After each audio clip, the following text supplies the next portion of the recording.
जो महिला सुबह नहाने के बाद अपनी मांग में सिंदूर भरती है, तुरंत रुक जाइए। एक छोटी सी भूल आपके पति की आयु को कम कर सकती है। आपके घर में दरिद्रता आ सकती है। माता लक्ष्मी आपका घर छोड़कर चली जाएंगी और आपका परिवार बर्बादी के कगार पर पहुंच सकता है। आज मैं आपको वह रहस्य बताऊंगा जो देवी पार्वती ने माता लक्ष्मी को समझाया था। यह बात सुनकर आपके रोंगटे खड़े हो जाएंगे, क्योंकि बहुत सी महिलाएं अनजाने में यह गलती रोज कर रही हैं। देखिए, मांग में सिंदूर भरना केवल एक रस्म नहीं है, यह सुहागन का सबसे बड़ा प्रतीक है। यह आपके पति की दीर्घायु का प्रतीक है। यह आपके घर में माता लक्ष्मी के वास का प्रतीक है। लेकिन अगर गलत तरीके से सिंदूर लगाया जाए, गलत समय पर लगाया जाए, गलत नियत से लगाया जाए, तो यही सिंदूर आपके परिवार के लिए अभिशाप बन जाता है। आपका पति दिन रात मेहनत करता है, फिर भी घर में धन नहीं टिकता, कारोबार में नुकसान होता है, नौकरी में परेशानियां आती हैं, बच्चों की पढ़ाई में रुकावट आती है, पति पत्नी में रोज झगड़े होते हैं, घर में कलह का माहौल बना रहता है, और सबसे बड़ी बात, आपके पति के स्वास्थ्य पर बुरा असर पड़ता है। बहुत से लोग अनजाने में यह गलती करते हैं। वे सोचते हैं कि सिंदूर तो लगा लिया, बस हो गया। लेकिन नहीं, शास्त्रों में सिंदूर लगाने की विधि बताई गई है, सही समय बताया गया है, सही मनोदशा बताई गई है। अगर इन नियमों का पालन नहीं किया तो लाभ की जगह हानि होती है। मैंने अपने जीवन में कई परिवारों को देखा है जहां महिलाएं नियमित सिंदूर लगाती थीं, फिर भी उनके घर में सुख शांति नहीं थी। जब मैंने उनसे पूछा कि वे कैसे सिंदूर लगाती हैं, तो पता चला कि वे गलत तरीके अपना रही थीं। लेकिन असली खतरा तो यह है कि ये गलतियां पीढ़ी दर पीढ़ी चलती जाती हैं। माँ से बेटी सीखती है, सास से बहू सीखती है, और गलत परंपरा आगे बढ़ती रहती है। देखिए, हम यहाँ सिर्फ वीडियो बनाने के लिए नहीं बैठे। हमारा उद्देश्य है कि आपके जीवन में वास्तविक सुधार आए। हमारा मकसद है कि आपके घर में सुख समृद्धि आए। अगर आप भी ऐसी ज्ञान भरी वीडियोस देखना चाहते हैं, ऐसी वीडियोस जो आपके जीवन को बदल दें, तो इस चैनल को अभी सब्सक्राइब कर लें। हमें कोई फायदा नहीं होगा, आपका ही भला होगा। तो चलिए, अब मैं आपको एक अद्भुत कथा सुनाता हूं, जिससे सब कुछ स्पष्ट हो जाएगा। बहुत समय पहले की बात है। कैलाश पर्वत पर भगवान शिव और माता पार्वती विराजमान थे। एक दिन माता लक्ष्मी वहां पधारी। उनका मुख उदास था, आंखों में चिंता की रेखाएं थीं। माता पार्वती ने पूछा, हे लक्ष्मी, आप इतनी चिंतित क्यों दिख रही हैं? क्या बात है? माता लक्ष्मी ने कहा, देवी, मैं बहुत परेशान हूं। मैं पृथ्वी पर जाती हूं तो देखती हूं कि बहुत सी सुहागिन स्त्रियां अपनी मांग में सिंदूर तो भरती हैं, लेकिन उनके घर में मेरा वास नहीं हो पाता। उनके पति परेशान रहते हैं, घर में दरिद्रता रहती है। मैं समझ नहीं पा रही कि ऐसा क्यों होता है। माता पार्वती मुस्कुराई और बोली, हे लक्ष्मी, सिंदूर केवल माथे पर रंग लगाना नहीं है, इसके पीछे गहरा विज्ञान है, गहरी आस्था है, गहरे नियम हैं। अगर कोई स्त्री इन नियमों को नहीं जानती और गलत तरीके से सिंदूर लगाती है, तो वह अनजाने में अपने पति और परिवार को हानि पहुंचाती है। माता लक्ष्मी ने विनती की, कृपया मुझे समझाइए देवी। माता पार्वती ने कहा, पहले मैं तुम्हें एक कथा सुनाती हूं, उसी से सब कुछ स्पष्ट हो जाएगा। एक गांव में मोहन नाम का एक किसान रहता था। वह बहुत मेहनती था, सुबह से शाम तक खेतों में काम करता। उसकी पत्नी का नाम सरला था। सरला बहुत धार्मिक स्त्री थी। वह रोज सुबह नहाकर पूजा करती, मंदिर जाती, अपनी मांग में सिंदूर भरती, लेकिन फिर भी उनके घर में सुख नहीं था। मोहन दिन रात मेहनत करता, लेकिन फसल अच्छी नहीं होती। जो फसल होती भी, उसे बेचने पर ठीक दाम नहीं मिलते। कर्ज बढ़ता जा रहा था। घर में रोज झगड़े होते। एक दिन सुबह मोहन खेत जाने की तैयारी कर रहा था। सरला पूजा से उठी और बोली, मैं आज बाजार जाऊंगी, घर में राशन खत्म हो गया है। मोहन गुस्से से बोला, राशन के लिए पैसे कहाँ हैं? मेरी मेहनत का कोई फल नहीं मिलता। इस घर में केवल खर्चा ही खर्चा है। सरला की आंखें भर आईं। उसने कहा, मैं क्या करूं? मैं रोज पूजा करती हूं, भगवान से प्रार्थना करती हूं, फिर भी हालात नहीं सुधरते। मोहन कुछ और कहता, लेकिन उसी समय उनका छोटा बेटा रोने लगा। बोला, मुझे भूख लगी है माँ। सरला ने उसे गोद में उठा लिया और कहा, बेटा थोड़ी देर रुक जा, मैं अभी कुछ बनाती हूं। मोहन खेत चला गया। सरला ने बड़ी मुश्किल से घर का काम निपटाया। दोपहर को गांव की कुछ महिलाएं उससे मिलने आईं। उनमें से एक बुजुर्ग महिला थी जिसका नाम गौरी देवी था। गौरी देवी गांव की सबसे बुद्धिमान महिला मानी जाती थीं। उन्होंने बहुत से घरों में सुख शांति लाई थी। जब वे सरला के घर की स्थिति देखने लगीं तो उन्हें कुछ समझ आया। उन्होंने सरला से पूछा, बेटी तुम रोज पूजा करती हो ना? सरला ने कहा, हाँ माताजी, मैं रोज नहाकर पूजा करती हूं, अपनी मांग में सिंदूर भी भरती हूं। गौरी देवी ने ध्यान से देखा और फिर पूछा, तुम सिंदूर कैसे लगाती हो? किस समय लगाती हो? कौन सा सिंदूर लगाती हो? सरला थोड़ी हैरान हुई और बोली, माताजी, मैं तो बस सुबह नहाकर जो सिंदूर घर में है वही लगा लेती हूँ। कभी रात को भी अगर कहीं जाना हो तो लगा लेती हूँ। गौरी देवी की आंखें चौड़ी हो गईं। उन्होंने कहा, बेटी यही तो गलती है। तुम अनजाने में वे सब गलतियां कर रही हो जिनसे तुम्हारे घर में माता लक्ष्मी का वास नहीं हो पा रहा। तुम्हारे पति की मेहनत बेकार जा रही है। सरला घबरा गई। उसने हाथ जोड़कर कहा, माताजी कृपया मुझे समझाइए, मैं क्या गलती कर रही हूं? मैं तो रोज भगवान से प्रार्थना करती हूं कि हमारे घर में सुख शांति आए। गौरी देवी ने गहरी सांस ली और कहा, बेटी सिंदूर लगाना एक पवित्र कर्म है। इसके नियम हैं, समय है, विधि है। अगर इन्हें नहीं जाना तो सिंदूर का असर उल्टा हो जाता है। तुम रात को सिंदूर लगाती हो, यह बहुत बड़ी गलती है। रात का समय नकारात्मक शक्तियों का समय होता है। रात को सिंदूर लगाने से तुम्हारे पति पर बुरी नजर लगती है, संकट आते हैं। सरला के मुंह से निकला, हे भगवान, मुझे तो पता ही नहीं था, और क्या गलतियां मैं कर रही हूं माताजी। गौरी देवी ने आगे समझाया, बेटी और भी बहुत कुछ है जो तुम्हें जानना चाहिए, लेकिन पहले मुझे बताओ तुम कौन सा सिंदूर लगाती हो? सरला ने कहा, माताजी बाजार से जो रेडीमेड सिंदूर मिलता है वही लगा लेती हूं, वह आसान होता है। गौरी देवी ने सिर हिलाया और कहा, यह भी गलत है बेटी। रेडीमेड सिंदूर में केमिकल होते हैं, उनमें वह पवित्रता नहीं होती जो असली सिंदूर में होती है। तुम्हें शुद्ध सिंदूर लगाना चाहिए, वही जो हमारे बुजुर्ग इस्तेमाल करते थे। अब मैं चाहता हूं कि आप एक बात समझें, यह सिर्फ एक चैनल नहीं है, यह एक परिवार है जहां हर कोई अपनी समस्याओं का समाधान ढूंढता है, अच्छी बातें सीखता है। अगर आप भी इस परिवार का हिस्सा बनना चाहते हैं, अगर आप भी अपने जीवन में सकारात्मक बदलाव चाहते हैं, तो इस चैनल को सब्सक्राइब करें, घंटी के बटन को भी दबा दें ताकि जब भी नई वीडियो आए आपको सबसे पहले सूचना मिले। तो चलिए आगे सुनते हैं कि गौरी देवी ने सरला को और क्या समझाया। गौरी देवी ने कहा, बेटी अब मैं तुम्हें पूरी विधि समझाती हूं, ध्यान से सुनो और इसे अपने जीवन में उतारो। सबसे पहली बात, कभी भी रात के समय सिंदूर मत लगाना। रात का समय भगवान शिव का समय है, हनुमान जी का समय है, वे ब्रह्मचारी हैं। रात को सिंदूर लगाना उनका अपमान है। साथ ही रात में नकारात्मक शक्तियां ज्यादा सक्रिय होती हैं, वे तुम्हारे पति को नुकसान पहुंचा सकती हैं। अगर तुम्हें शाम को कहीं बाहर जाना भी है तो जितना हो सके सिंदूर लगाने से बचो। दूसरी महत्वपूर्ण बात, मंगलवार के दिन कभी भी नया सिंदूर मत लगाना। मंगलवार हनुमान जी का दिन है। इस दिन सुहागिन स्त्रियों को सिंदूर लगाना वर्जित है। हाँ, अगर पुराना सिंदूर लगा हुआ है तो कोई बात नहीं, लेकिन नया सिंदूर भूलकर भी मत भरना। इस दिन सिंदूर लगाने से पति पत्नी में झगड़े होते हैं, घर में कलह बढ़ती है। मंगल ग्रह का स्वभाव उग्र है, वह वैवाहिक जीवन में विवाद लाता है, इसलिए मंगलवार को सिंदूर से परहेज करना चाहिए। तीसरी और बहुत जरूरी बात, हमेशा शुद्ध होकर सिंदूर लगाओ। पहले अच्छे से नहाओ, साफ कपड़े पहनो, फिर पूजा करो, उसके बाद ही सिंदूर भरो। कभी भी बिना नहाए सिंदूर मत लगाना। कई महिलाएं सुबह जल्दी में होती हैं, वे सोचती हैं कि बाद में नहा लूंगी, पहले मांग भर लेती हूं। यह बहुत बड़ी गलती है। अशुद्ध शरीर से लगाया गया सिंदूर शुभ नहीं होता।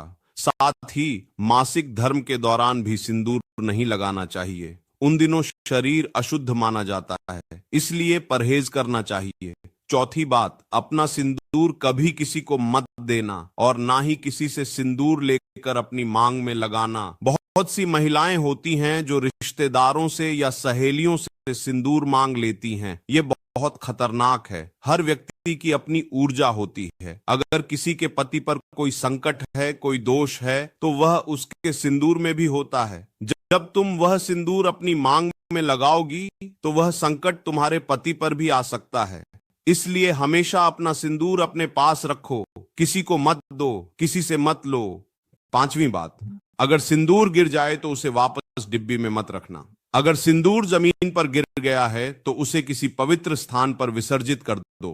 पीपल के पेड़ के नीचे छोड़ दो या फिर बहते पानी में प्रवाहित कर दो, लेकिन उसे वापस इस्तेमाल मत करना। गिरा हुआ सिंदूर अशुभ होता है। उसे लगाने से पति की आयु पर असर पड़ता है, घर में दरिद्रता आती है। इसलिए भूल कर भी गिरा हुआ सिंदूर इस्तेमाल मत करना। छठी बात, सिंदूर हमेशा केसरिया या लाल रंग का ही इस्तेमाल करो। रेडीमेड कलर वाली स्टिक्स से बचो। बाजार में बहुत से केमिकल वाले सिंदूर आते हैं, वे केवल दिखावे के लिए होते हैं। उनमें वह शक्ति नहीं होती जो असली सिंदूर में होती है। असली सिंदूर में पारा होता है, हल्दी होती है, चूना होता है। ये सब मिलकर एक पवित्र मिश्रण बनाते हैं। यही सिंदूर तुम्हारे पति की रक्षा करता है। इसलिए हमेशा शुद्ध सिंदूर का ही इस्तेमाल करो।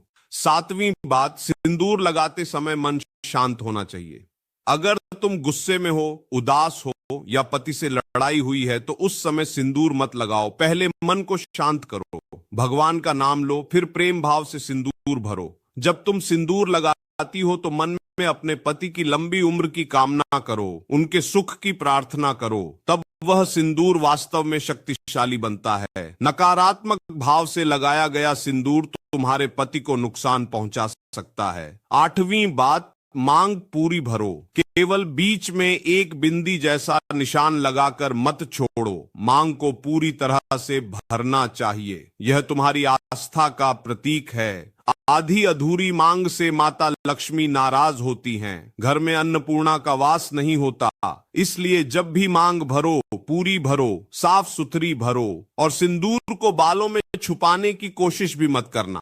उसे खुले में दिखना चाहिए। यह तुम्हारे सौभाग्य का प्रतीक है। इसे छुपाना मतलब अपने सौभाग्य को छुपाना है। नौवीं बात, सिंदूर लगाने के बाद अपने पति के लिए मन में आशीर्वाद दो। बोलो, हे भगवान, मेरे पति को लंबी आयु दो, उन्हें स्वस्थ रखो, उनके व्यापार में तरक्की दो, हमारे घर में सुख शांति बनाए रखो। यह प्रार्थना बहुत शक्तिशाली होती है। जब स्त्री अपने पति के लिए सच्चे मन से प्रार्थना करती है तो देवी देवता प्रसन्न होते हैं। वे उस घर में सुख समृद्धि भेजते हैं। 10वीं बात, अगर तुम किसी श्मशान जा रही हो, शव यात्रा में जा रही हो या किसी की मृत्यु वाले घर जा रही हो तो नया सिंदूर बिल्कुल मत लगाना। वहां का वातावरण नकारात्मक होता है। वहां प्रेत आत्माएं विचरण करती हैं। अगर तुम नया सिंदूर लगाकर वहां जाओगी तो वे आत्माएं तुम्हें और तुम्हारे पति को परेशान कर सकती हैं। इसलिए ऐसी जगहों पर जाने से पहले सावधानी रखो। पुराना सिंदूर लगा हुआ है तो ठीक है, लेकिन नया भूलकर भी मत लगाना। 11वीं बात, सिंदूर खरीदते समय भी सावधानी बरतो। किसी अजनबी के पैसे से सिंदूर मत खरीदना। अपने पति के पैसे से खरीदो या फिर अपने सगे संबंधियों से लो, ससुराल पक्ष से लो, लेकिन किसी बाहर के व्यक्ति से पैसे लेकर सिंदूर खरीदना अशुभ होता है। इससे उस व्यक्ति की नकारात्मकता तुम्हारे घर में प्रवेश कर सकती है। इसलिए हमेशा ध्यान रखना कि सिंदूर अपने या अपनों के पैसे से ही खरीदना है। 12वीं बात, सिंदूर को हमेशा पवित्र स्थान पर रखो। पूजा घर में रखो, साफ सुथरी जगह पर रखो। उसे कभी गंदी जगह पर मत रखना। शौचालय के पास मत रखना, जूते चप्पल के पास मत रखना। सिंदूर एक पवित्र वस्तु है, उसका सम्मान करना चाहिए। जब तुम सिंदूर का सम्मान करोगी तो भगवान तुम्हारा सम्मान करेंगे। गौरी देवी ने सब समझाया तो सरला की आंखें खुल गईं। उसे एहसास हुआ कि वह कितनी गलतियां कर रही थी। उसने गौरी देवी के पैर छुए और कहा, माता जी, आपने मेरी आंखें खोल दी। मुझे तो पता ही नहीं था कि इतने नियम हैं। मैं आज से ही इन सब बातों का ध्यान रखूंगी। कृपया मुझे आशीर्वाद दीजिए कि मेरे घर में सुख शांति आए। गौरी देवी ने उसके सिर पर हाथ रखा और कहा, बेटी, भगवान तुम्हारा भला करें। लेकिन एक और बात है जो मैं तुम्हें बताना चाहती हूं। यह एक चमत्कारी उपाय है।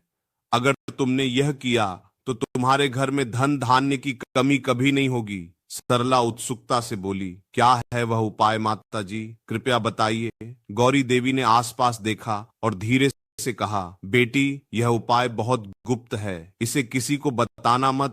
जब तुम सिंदूर भरो तो उसमें चुटकी भर शुद्ध हल्दी मिला लिया करो। हल्दी माता लक्ष्मी को बहुत प्रिय है। जब सिंदूर में हल्दी मिलाकर मांग भरोगी तो माता लक्ष्मी तुम्हारे घर में स्थायी रूप से वास करेंगी। तुम्हारे पति की तरक्की होगी, घर में धन आएगा, सुख शांति बढ़ेगी। सरला ने पूछा, लेकिन माताजी, कैसी हल्दी लेनी है? गौरी देवी ने समझाया, बाजार से शुद्ध हल्दी की गांठ लेकर आना, उसे साफ करके धूप में सुखाना, फिर उसे बारीक पीस लेना। जब पूरी तरह से पाउडर बन जाए तो उसे अपने सिंदूर में मिला लेना।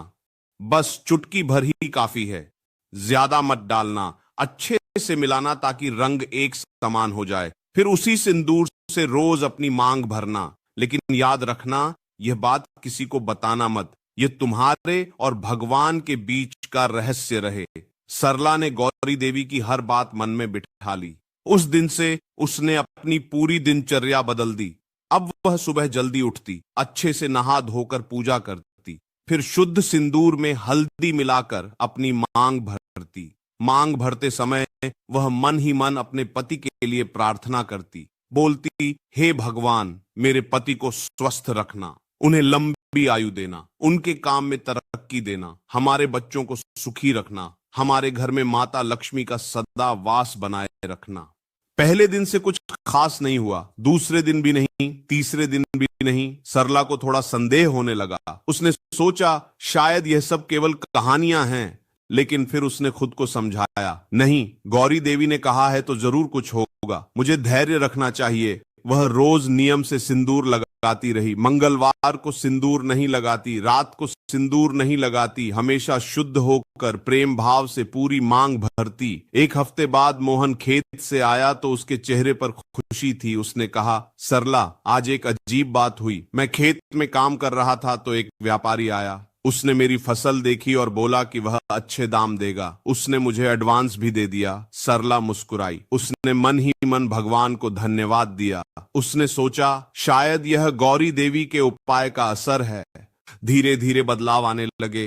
2 हफ्ते बाद मोहन को एक और खेत खरीदने का मौका मिला। किसी ने उसे कहा कि पास में एक खेत बिक रहा है, कीमत भी कम है। मोहन ने थोड़ा कर्ज लेकर वह खेत खरीद लिया। उस खेत से पहली ही फसल में अच्छा मुनाफा हुआ। 3 महीने बाद घर की स्थिति सुधरने लगी, कर्ज चुकने लगे, बच्चों के लिए नए कपड़े आए, घर में खुशियां लौटने लगी। मोहन ने एक दिन सरला से कहा, मुझे नहीं पता क्या हो रहा है, लेकिन पिछले कुछ महीनों में सब कुछ बदल गया है। पहले मैं इतनी मेहनत करता था फिर भी कुछ नहीं होता था, अब सब काम बनने लगे हैं। मुझे लगता है भगवान की कृपा हो गई है। सरला ने मुस्कुराते हुए कहा, हाँ, भगवान की कृपा है। उसने अपने मन में सोचा, यह गौरी देवी के बताए नियमों का असर है, लेकिन उसने मोहन को कुछ नहीं बताया। गौरी देवी ने कहा था कि यह रहस्य किसी को मत बताना। 6 महीने बाद मोहन का व्यापार इतना बढ़ गया कि उसने अपने खेतों के साथ एक छोटा धान का व्यापार भी शुरू कर दिया। गांव के दूसरे किसानों से धान खरीदता और शहर में बेचता। इससे अच्छा मुनाफा होने लगा। 1 साल बाद उनके घर की हालत पूरी तरह बदल चुकी थी। जो कर्ज था वह पूरा चुक गया। घर का जीर्णोद्धार हुआ। बच्चों को अच्छे स्कूल में डाला। सरला के लिए गहने आए। गांव के लोग हैरान थे। वे आपस में कहते, यह मोहन का घर तो देखो, 1 साल पहले कितनी बुरी हालत थी, आज इतनी तरक्की हो गई, क्या हुआ अचानक? लेकिन सरला ने किसी को कुछ नहीं बताया। वह चुपचाप रोज अपने नियमों का पालन करती रही। हर सुबह शुद्ध होकर प्रेम भाव से सिंदूर में हल्दी मिलाकर अपनी मांग भरती और भगवान से अपने परिवार के लिए प्रार्थना करती। एक दिन गांव में एक बड़ा व्यापारी आया। उसने मोहन का काम देखा और प्रभावित हुआ। उसने मोहन को अपने साथ पार्टनरशिप का प्रस्ताव दिया। मोहन ने सोचा और फिर हां कर दी। इस पार्टनरशिप से मोहन का व्यापार और बढ़ गया। अब वह केवल एक किसान नहीं था, वह एक सफल व्यापारी बन गया था। 2 साल बाद मोहन ने गांव में एक बड़ा मकान बनवाया। उसकी 2 गाड़ियां हो गईं। बच्चे शहर के अच्छे स्कूल में पढ़ने लगे। सरला रोज भगवान का शुक्रिया अदा करती। उसने गौरी देवी को भी ढूंढा और उनके पैर छूकर धन्यवाद दिया। गौरी देवी मुस्कुराई और बोली, बेटी, यह तुम्हारी आस्था का फल है। तुमने नियमों का पालन किया, सच्चे मन से प्रार्थना की, इसलिए भगवान ने तुम्हारी सुन ली। अब तुम हमेशा इन नियमों का पालन करती रहना। तुम्हारे घर में सदा सुख शांति बनी रहेगी। कैलाश पर्वत पर माता पार्वती ने कहानी समाप्त की। माता लक्ष्मी ने कहा, अब मैं समझ गई देवी, सिंदूर केवल एक परंपरा नहीं है, इसके पीछे गहरा विज्ञान है, गहरे नियम हैं। जब स्त्री नियमों का पालन करती है तो वह अपने पति और परिवार के लिए एक सुरक्षा कवच बनाती है। उसकी आस्था और प्रार्थना उसके घर में सुख समृद्धि लाती है। माता पार्वती ने कहा, बिल्कुल सही समझी लक्ष्मी, और इसलिए तुम उन घरों में वास नहीं कर पाती जहां महिलाएं इन नियमों का पालन नहीं करती। तो दोस्तों, इस कथा से हमें यह सीख मिलती है कि हमारी परंपराओं के पीछे गहरा अर्थ है। सिंदूर केवल एक रस्म नहीं है, यह हमारी आस्था का प्रतीक है, हमारे पति की दीर्घायु का प्रतीक है, हमारे घर की समृद्धि का प्रतीक है। लेकिन इसका पूरा लाभ तभी मिलता है जब हम सही नियमों का पालन करें। रात को सिंदूर नहीं लगाना, मंगलवार को नया सिंदूर नहीं भरना, हमेशा शुद्ध होकर सिंदूर लगाना, शुद्ध सिंदूर का इस्तेमाल करना, किसी से सिंदूर नहीं लेना और नहीं देना, गिरा हुआ सिंदूर वापस इस्तेमाल नहीं करना, प्रेम भाव से शांत मन से सिंदूर भरना, और सबसे खास उपाय सिंदूर में चुटकी भर शुद्ध हल्दी मिलाना। याद रखिए, आपका पति दिन रात मेहनत करता है, लेकिन तरक्की का मार्ग केवल मेहनत से नहीं खुलता। परिवार के हर सदस्य को अपनी जिम्मेदारी निभानी पड़ती है, अपने नियमों का पालन करना पड़ता है। जब घर की महिला अपने नियमों का पालन करती है तो घर में सकारात्मक ऊर्जा आती है, माता लक्ष्मी का वास होता है, और फिर पुरुष की मेहनत रंग लाती है। इसलिए अपनी जिम्मेदारी को समझिए, छोटी छोटी बातों का ध्यान रखिए। यह जानकारी हमारी आस्था और परंपरा पर आधारित है। हर व्यक्ति की अपनी मान्यताएं हो सकती हैं, लेकिन अगर आप भी अपने जीवन में सकारात्मक बदलाव चाहते हैं तो इन बातों को जरूर आजमाइए। बहुत सी महिलाओं ने इन नियमों को अपनाया और उनके जीवन में चमत्कारिक बदलाव आए। अगर आज की वीडियो आपको पसंद आई तो लाइक जरूर करें। इस चैनल को सब्सक्राइब करें ताकि ऐसी और भी ज्ञानवर्धक वीडियोस आप तक पहुंचती रहें। घंटी के बटन को दबाना मत भूलिएगा। कमेंट में जरूर बताइए कि आप किस शहर से यह वीडियो देख रहे हैं, और यह भी बताइए कि क्या आप रोज सिंदूर लगाती हैं। क्या आपको इन नियमों के बारे में पता था? अपने परिवार और दोस्तों के साथ इस वीडियो को शेयर करें ताकि उन्हें भी